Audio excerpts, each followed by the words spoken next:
Բարև ձեզ, Ստեփան Գրիգորյան, YouTube-յան ալիքի մասնակիցներ, ողջունում եմ ձեզ բոլորիդ, այսօր հունվարի 24-ն է։ Մենք շարունակում ենք մեր աշխատանքը, այսօր պարզ է կխոսենք այն բանակցային process-ի մասին, որը գնում է Աբու Դաբիում։ Այնտեղ բանակցում են Ուկրաինայի, Ռուսաստանի եւ Միացյալ Նահանգների պատվիրակությունները։ Իրոք երկկողմ բանակցային process չի եղել, վաղուց է Ստամբուլում եղել են երկկողմ հանդիպումներ կապված գերիների վերադարձի հետ, հումանիտար հարցերի հետ, բայց բանակցային process այս մեծ պատերազմից սկզբից 2022 թվականի փետրվարից մեծ պատերազմ, մեծ ագրեսիա Ռուսաստանի Ուկրաինայի դեմ չի եղել երկկողմ բանակցային process։ Դա է պատճառը, որ կարևորագույն process է գնում, պետք է հետևենք այնտեղ միջև սկիզբը բանակցությունների հայտարարություններով հանդես եկավ Զելենսկի նախագահան Ուկրաինայի, Պուտինը, Ռուսաստանի նախագահան։ Անպայման այսօր կանդրադառնանք Մարիա Զախարովի ասացին, մեկ մոռանում ենք այդ անձնավորությունը, բայց անընդհատ մեզ հիշեցնում է, այս անգամ ինքը երկար, բարակ, ծավալուն ելույթ ունեցավ, ում մասին չեք հավատա, Վարդան Ղուկասյանի մասին, Գյումրու քաղաքապետի մասին, չգիտեմ այդ ինչ դեմք է, որ Լավրովը խոսեց, հիմա Մարիա Զախարովան շարունակեց ու իր բրիֆինգում չեք պատկերացնում ինչքան երկար խոսեց Վարդան Ղուկասյանի մասին, դրանից երևում է ինչ ծանր վիճակում է գտնվում Ռուսաստանը, նաև այդվում Հայաստանում, որ Վարդան Ղուկասյանն է իրանց փրկիչը Հայաստանում։ Ես պետք է ասեմ մի շարք նաև քայլեր Ռուսաստանը արեց, որոնք պետք է ուշադիր ուսումնասիրենք, բայց նաև ես այսօր կասեմ շատ ու շատ դրական բաների մասին, անչափ կարևոր հայ ժողովրդի համար, Հայաստանի համար, նաև այդ թվում այցելության մասին մենք կխոսենք պարոն Վենսի, փոխնախագահի Միացյալ Նահանգների։ Ինքը կայցելի Հայաստան եւ Ադրբեջան փետրվարին ու ստեղ է, որ Դոնալդ Թրամփը մեսիջ ուղարկեց։ Ինչ հարցերով ինքը գալիս է, ինչ կստորագրվի Հայաստանում եւ Ադրբեջանում։ Էլի դրական զարգացումներ Հայաստանի հետ կապված կան, ուրեմն սկսենք մեր աշխատանքը, սկսենք այս զարգացումների մասին խոսել, որոնք անչափ կարևոր են մեզ համար եւ կավարտվենք հենց դրականով, ինչ դրական քայլեր արվում են Հայաստանի հետ կապված։ Ուրեմն այս բանակցությունները Աբու Դաբիում գնում են երեկվանին սկսվեցին Ուկրաինայի, Ռուսաստանի եւ Միացյալ Նահանգների պատվիրակությունների միջև։ Հիշում եք, Միացյալ Նահանգների պատվիրակությունը 3-4 Մոսկվայում երկար բանակցեց Պուտինի հետ, հիմա Աբու Դաբիում բոլորը հավաքվեցին, միջ այդ Դավոսում Զելենսկին նախագահ Ուկրաինայի բանակցեց Թրամփի հետ, ուրեմն մեծ էսդեվի process է գնում, Դավոսում նաև բանակցեցին Ուկրաինայի եւ Ամերիկայի պատվիրակությունները, հիմա հավաքվեցին Աբու Դաբիում։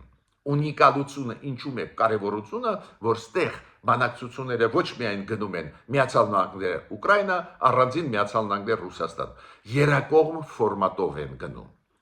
Այո, ես նոր ասեցի, բարդ այդպես ֆորմատ է, առանձին պատվիրակներ Ուկրաինայի, առանձին պատվիրակների հետ Ամերիկայի խոսում են, ուկրաինացիք ռուսների հետ խոսում են, ռուսները ամերիկացիների հետ, հետո երկկողմ բանակցությունների շուրջ հավաքվում են, հետո նորից բաժանվում են, բարդ գնում է բանակցային process-ը, գաղտնի պահում է նույնիսկ որ հյուրանոցում են գնում բանակցությունները, հիմա Զելենսկին միջև բանակցային process-ը Աբու Դաբիում զգուշացրեց, որ գլխավոր թեման կլինի տարածքների հետ կապված։ Որ տարածքների մասին է խոսքը, մի հատ հիշեցնեմ, որ բոլորդ իմանաք։ Ռուսաստանը ինչ է ասում, մենք դեռ չենք կարողացել Դոնբասը ամբողջությամբ գրավել, դուք գիտեք Դոնբասը բաղկացած է Դոնեցկի եւ Լուգանսկի շրջաններից, Դոնեցկի շրջանը եւ Լուգանսկի շրջանը Ռուսաստանը մեծամասամբ գրավել է ագրեսիայի պատճառով, հետևանքով, բայց մոտավորապես Դոնբասի 30%-ը ու Լուգանսկի 10 թե 15%-ը դեր գտնվում են Ուկրաինայի վերահսկողության տակ։ Ու Ռուսաստանը ասում է պետք է դուրս գալ։ Հանձնեք մեզ Դոնբասը, ճանաչեք որպես Ռուսաստանի մաս, նոր մենք պատերազմը կկանգնեցնենք։ Բավական լկտի մոտեցում է, քանի որ քիչ է որ 15 թե 20% Ռուսաստանը գրավեց Ուկրաինայի տարածքներից, այնտեղ որտեղ չկարողացավ գրավել, հիմա ասում պետք է դուրս գաք, բայց փաստը մնում է փաստ, Ռուսաստանը մեծ զոհեր է տալիս այս կարևորագույն ստրատեգիկ նշանակություն ունեցող կետերը Դոնբասում տիրելու, դա է պատճառը, որ իրանք ռմբակոծում են էներգետիկայի ոլորտը Ուկրաինայի, իրոք էներգետիկայի ոլորտը հիմա Ուկրաինայում ծանրագույն վիճակում է, քանդում են ամեն օր, ռմբակոծում են բալիստիկ հրթիռներով, ու հիմա դրա շուրջ գնում է բանակցություններ։ Հիշում եք, ես ձեզ ասել եմ, որ Ուկրաինան նույնիսկ համաձայն է դուրս բերել զորքեր, բայց պայմանով, որ ռուսական զորքերը չեն մտնի այդ Դոնբասի այն մասերը, որտեղ որ Ուկրաինան կարողացավ պահպանել, այո, իրանք համաձայն են նույնիսկ դուրս բերել, բայց ռուսները չմտնեն, ռուսական զորքերը, Ռուսաստանը չի համաձայնվում, Պեսկովը ասեց, որ դա սկզբունքային հարց է, երեք ասեց Ռուսաստանի համար, դրա շուրջ գլխավորը կգնա, եւ Ռուսաստանը ասեց տարածքների հետ կապված գլխավոր թեման կլինի ու դա։ Բացի դրանից ուկրաինացիք մի բան կարողացան անել, համոզել Տրամպին, որ եթե զինադադար հաստատվի, ի վերջո, եթե ընդհանուրի գան, որ Ուկրաինայի համար երաշխավորը լինի հենց Ամերիկան, Եվրոպան, որ իրանք երաշխավոր են, որ Ռուսաստանը ստանալով Դոնբասը հետո առաջ չգա, ուստեղ ուկրաինացիք եւ ամերիկացիք երկու կողմն ասում են առաջընթաց կա, նույնիսկ ֆիքսված է, որ եվրոպական երկրները իրենց խաղաղապաներին կմցներ Ուկրաինայի տարածք, խոսքը գնում է Մեծ Բրիտանիայի, Գերմանիայի, Ֆրանսիայի մասին, առաջի հերթին, ոչ միայն իրենց մասին, բայց առաջի հերթին։ Ուրեմն հիմա գնում են բանակցություններ, Տրամպը երեք նշեց, որ Պուտինը կգնա զիջումների, չգիտեմ որտեղից ինքը վերցրեց, դա չեմ կարող ասել, միգուցե Ուիտկոֆը, որը երեք չարաչորը բանակցեց Մոսկվայում, իրան զեկուցում է դա, նայենք ժամանակը ինչ է ցույց տալու, ես ճիշտ ասած կասկած չունեմ, որ Ռուսաստանը ոչ մի զիջումների չի գնա։ Էդ էլ հաշվի առնելով, որ Գրենլանդիայի պատճառով այսօր բարդ են հարաբերությունները Միացյալ Նահանգներ Եվրոմիություն։ Բարդ հարաբերություններ հետ է գցում Եվրոպային հնարավորությունից աջակցել Ուկրաինային։ Ակնհայտ է դա, քանի որ հիմա Եվրոպան կենտրոնացած է Գրենլանդիայի հարցի վրա, ես հիշում եմ Մարկ Ռյուտեն, ՆԱՏՕ-ի գլխավոր քարտուղարը, որը փայլուն առաջարկ արեց ու կարծես թե հիմա Գրենլանդիայի հետ կապված մի քիչ կլավանա իրավիճակը ու հարաբերությունները Միացյալ Նահանգներ Եվրոպա ավելի կմեղմանան, բայց ինքն էլ ասեց Մարկ Ռյուտեն, որ դժբախտաբար Եվրոպան հիմա կենտրոնացված է Գրենլանդիայի հարցի վրա ու դա բերում է նրան, որ աջակցությունը Ուկրաինային թուլանում է։ Ու դա գիտի Պուտինը։ Ինչի պետք է Պուտինը գնա զիջումների։ Այո, դա զիջում չի լինի, եթե Պուտինը խաղաղության գնա, դա խաղաղություն կլինի, զինադադար գոնե կլինի, բայց Պուտինը այդպես չի մտածում։ Պուտինի մտածելակերպը այլ է այդ մարդու, ու ես կարծում եմ այդ լավատեսությունը Դոնալդ Տրամպի, այդ լավատեսությունը դժբախտաբար դժվար թե իրականանա, քանի որ ինքը ասում է Պուտինը պատրաստ է զիջումների, ես համոզված չեմ, որ Պուտինը պատրաստ է զիջումների, բայց ցանկացած դեպքում Աբու Դաբիում ընթացող բանակցային process-ը շատ լուրջ է ու պարտավոր ենք հետևել։ Հիմա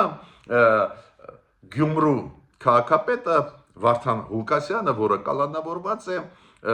պարզվեց դարձավ կարևորագույն ֆիգուր քաղաքական Ռուսաստանի համար, պատկերացնում եք ինչ կատաստրոֆիկ ծանր վիճակում է գտնվում Ռուսաստանը, որ Հայաստանում իրենց հույսերը կապում են Վարդան Ղուկասյանի հետ, մարդը ում կենսագրությունը բոլորդ գիտեք, լավ ժողովուրդը ընտրեց քաղաքապետ, մեր ժողովրդի ընտրությունը ես միշտ հարգում եմ, բայց ուզում եմ ասել, դե բոլորս գիտենք ով էր այդ մարդը, իր անցյալը գիտենք, ինչի հետ կապված, ում հետ կապված, Բայց Ռուսաստանը ծանրագույն վիճակում է,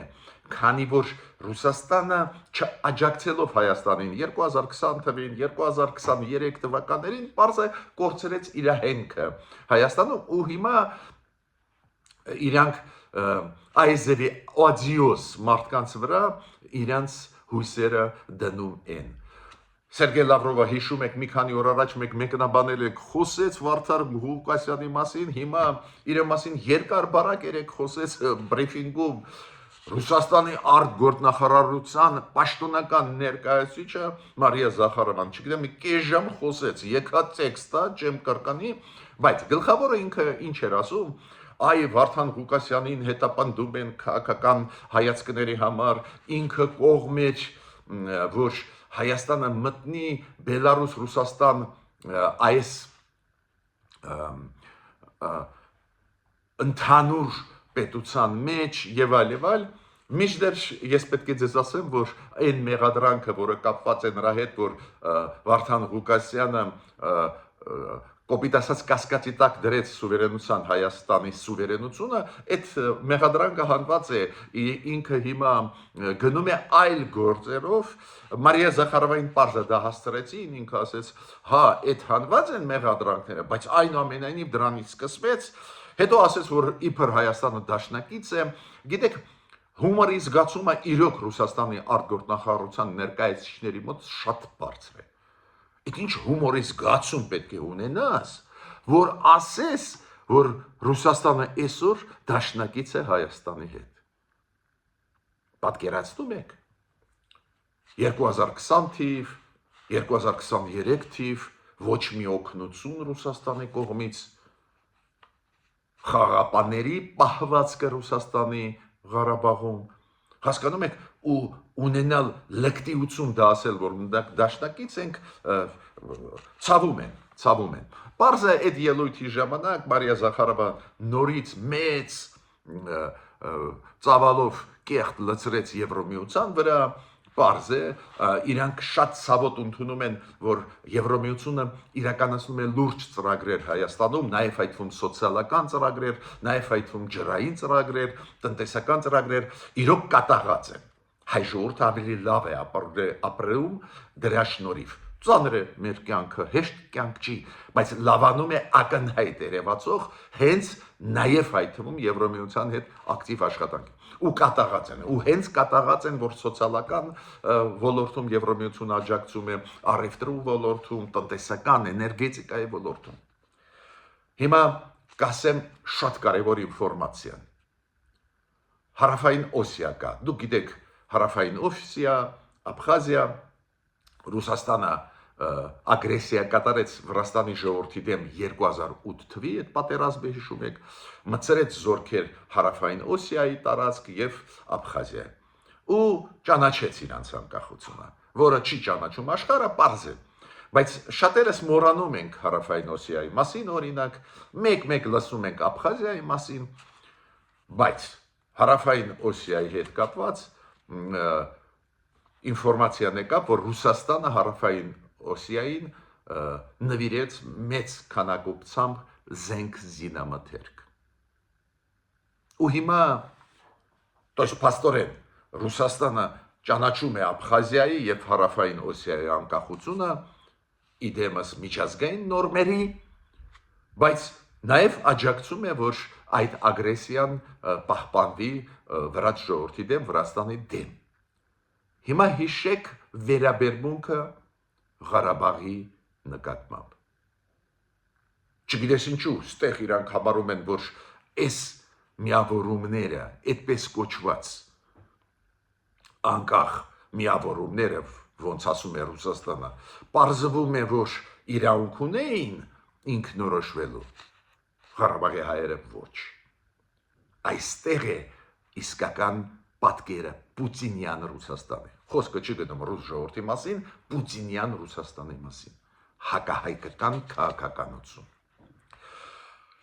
Ռուսաստանը հույսով է, ասեմ ձեզ, որ Միացյալ Նահանգները կվերադարձնեն իրենց երկու քաղաքացիներին Ռուսաստան։ Հիշում եք լցանավ, որը Վենեսուելայից դուրս եկավ ու որը Ռուսաստանի դրոշի տակ էր, որ ձերբակալվեց ամերիկացիների կողմից, այնտեղ երկու քաղաքացի պարզ է այդ լցանավում աշխատողներից երկուսը Ռուսաստանի քաղաքացիներ էին, ոչ բոլորը, բայց երկուսը քաղաքացի ու ամերիկացիք խոստում տվեցին կվերադարձնեն, մինչև հիմա չվերադարձրեցին, Ռուսաստանը հիշեցնում է, որ խոստում տվեցիք, որ կվերադարձնեք։ Հիշում եք այդ պատմությունը, երբ որ Ռուսաստանի ռազմական նավերը Ատլանտիկայում կանգնած չհամարձակվեցին ոչ մի քայլ անել Ամերիկայի ռազմանավերի, ովքեր ձերք փակալեցին այդ լցանավը, իմիջիալ ձեզ ասեմ 7 լցանավեր վերջի ժամանակներս կապված Ռուսաստանի հետ, կապված Վենեսուելայի նախկին հանցավոր Մադուրոյի խմբի հետ ձերբակալված էին ամերիկացիների կողմից, մի լցանավներ ձերբակալեցին միջերկրական ծովում Ֆրանսիան ձերբակալեց։ Բոլորը կապված են Ռուսաստանի հետ կամ ուղղակիորեն Ռուսաստանի դրոշի տակ են այդ լցանավերը նավթ տեղափոխող ռուսական Վենեսուելայի, բայց Ռուսաստանի շահերի հետ կապված 8-րդը ձերբակալեցին հենց ֆրանսիացիք։ Ուրեմն ստեղ էլ գնում է process, Դոնալդ Տրամպը իր սանկցիաները եվրոպացիների հետ միասին Ռուսաստանի լցանավերի, այդ տանկերների դեմ պայքար է տանում։ Նաև ես պետք է ասեմ, որ Դավոսում այդ մեծ ֆորումը, որ անցավ, հավարտվեց, այդ Դավոս պետք է գնար Իրանի արտգործնախարարը, բայց վերջում կազմակերպիչները մերժեցին գալը, դու գիտեք Իրանում բավական ցավոտ process-ներ էին գնում, մեծ թվով մարդիկ բողոքի ակցիաներ դուրս եկած զոհվեցին, շատ մեծ թվով, դա է պատճառը, որ պարոն Արաքչիի այցելությունը չեղյալ համարվեց ու Իրանի արտգործնախարարը չկարողացավ մեկնել Դավոս ու ելույթ ունենալ, բայց Իրանի արտգործնախարարը 3 ելույթով հանդես եկավ, ասեց ինչքան մարդ զոհվեց այս բարդ process-ների մեջ Իրանում, երբ որ ժողովուրդը բողոքի ակցիաների դուրս եկավ, երբ որ իշխանությունները Իրանի ուժ կիրառեցին, նաև իշխանությունները Իրանի ասում են, որ նաև կային ահաբեկչական խմբեր, որոնք մտան երկիր, իրանց դեմ էլ մենք պայքարել ենք։ Հիմա ինչ պաշտոնական տվյալներ տալիս է կառավարությունը Իրանի։ 3117 մարդ զոհվել է, 3117, ու իրանք համարում են, որ 2427-ը դա կամ քաղաքացիական մարդիկ են, բողոքի ակցիաներում մասնակցող, կամ ոստիկաններ են, ու 690-ը իրանք ասում են ահաբեկիչներ ենք, մենք համոզված ենք։ Դժվար է ասել իրոք ահաբեկիչներ կային, թե չկային, դու գիտեք ռեգիոնը բարդ ռեգիոն է, Իրանի դեմ պայքարում է Իսրայելը, չգիտեմ տարբեր մեթոդներով, շատ դժվար է այստեղ ճշմարտությունը 100%-ով տեսնել, բայց փաստը մնում է փաստ, որ զոհվեցին 3117 մարդ։ Բողոքի ակցիաները խաղաղ էին սկզբում, կապված էին սոցիալական ծառնար վիճակի հետ, ու դժվար է ասել, երբ սկսվեցին եւ ով գլխավոր մեղավորն է, որ սկսվեցին բախումներ, պարզ է ստեղ պատասխանատվությունը կրում է միանշանակ իշխանությունը, միշտ էլ երբ որ ներսում երկրի ապակայունացում է, երբ որ զոհվում են ցույցի դուրս եկած մարդիկ, առաջերտին պարզ է պատասխանատվությունը ընկնում է իշխանությունների վրա, բայց ցանկացած դեպքում պետք է ճիշտ ասենք, որ կարող էին առանձին հարևան երկրներ փորձել օգտագործել այս իրավիճակը, ուղարկել հատուկ խմբեր ապակայունացնող այդ երկիրը, ամեն ինչ կարող է լինել, բայց փաստը մնում է փաստ, որ 3000-ից ավել մարդ զոհվեց։ Մյուսը այդ դրական բաներ են, ինչի մասին ուզում եմ ասել։ Իրոք դրական զարգացումներ Հայաստանի շուրջ գնում են, միայն դրանից կարելի է ուրախանալ, օրինակ Միացյալ Նահանգներում գնում են, շարունակում են բանակցություններ Միացյալ Նահանգներ Հայաստան։ Այդ աշխատանքային խմբերի միջև մի կողմից Հայաստանից, մյուս կողմից Ամերիկայի երկրորդ նիստը կայացավ Վաշինգտոնում։ ու Հայաստանից այս պատվիրակությունը գլխավորում էր փոխարտգործնախարար Վահագն Կոստանյանը Միացյալ Նահանգների կողմից պետ քարտուղարի տեղակալ Կոլտեր Սոնատա Կոլտեր բանակցություններ ինչ պետք է արվի, դուք հիշում եք, դա հետևանքն է այս աշխատանքը հենց օգոստոսի 8-ի գագաթնաժողովի, որը Վաշինգտոնում անցավ, հիշում եք, Դոնալդ Տրամփ, Նիկոլ Փաշինյան, Իլհամ Ալիև։ Ստեղ կա դինամիկան դրական։ Հիմա ինչ ինֆորմացիա մեզ տվեց Դոնալդ Տրամփը, նախագահ Միացյալ Նահանգների, որը շատ գոհ էր եւ Փաշինյանից, եւ Ալիևից, որ իրանք այդ խաղաղության խորհրդի մեջ մտան, շատ գոհ էր իրանց աշխատանքից, հատուկ իր սոցցանցերում ինքը գրեց երեք, որ շատ գոհ է, որ երկու կողմն էլ պահպանում են խաղաղության այդ պայմանագրի, համաձայնագրի կետերը, խաղաղություն կա, զարգացում կա, բայց ինքը հատուկ նշեց, ինչ է պլանավորվում անել J.D. Vance-ի այցելության ժամանակ փետրվարին Հայաստան եւ Ադրբեջան։ Հիշում եք, մեկն ինֆորմացիան ունեինք, որ Ամերիկայի փոխնախագահ պարոն Վենսը կգա Հայաստան, բայց այս այցելությունը պարզվում է, որ տարածաշրջանային է, ինքը նաև կգնա Ադրբեջան, ու ինչ ասեց, ինչ կստորագրվի եւ ում հետ Դոնալդ Տրամփը այս այցելության ժամանակ իր գրառման մեջ սոցցանցերում երեք ինքը գրեց։ Նու Հայաստանի հետ ինքը ասեց, որ պարզ է կլինի ստորագրված համաձայնություն կապված միջուկային խաղաղ ծրագրերի հետ, պարզ է ու ես հույսով եմ, որ ատոմակայանի նոր ծրագրեր կստորագրվեն, քանի որ Դոնալդ Տրամփը հստակ ասեց Հայաստանի հետ այս խաղաղ միջուկային ծրագրերի հետ կապված մենք կստորագրենք պայմանագիր, ինչքան հասկացա խոսքը գնաց նաև կիսահաղորդիչների մասին, պոլուպրավադնիկի կիսահաղորդիչների մասին, ստեղել դուք գիտեք խոշորագույն Ամերիկայի ընկերությունները հիմա համագործակցում են, Հայաստանի դեպքում այս երկու ծրագրերը ինքը նշեց, Ադրբեջանի դեպքում խոսեց նրա մասին, որ խորանում է, զարգացնում են ռազմավարական նշանակություն համագործակցությունը Ադրբեջանի հետ եւ Ադրբեջանի հետ ինքը ասեց մենք պայմանավորվեցինք, որ պաշտպանողական տեխնիկան մենք կուղարկենք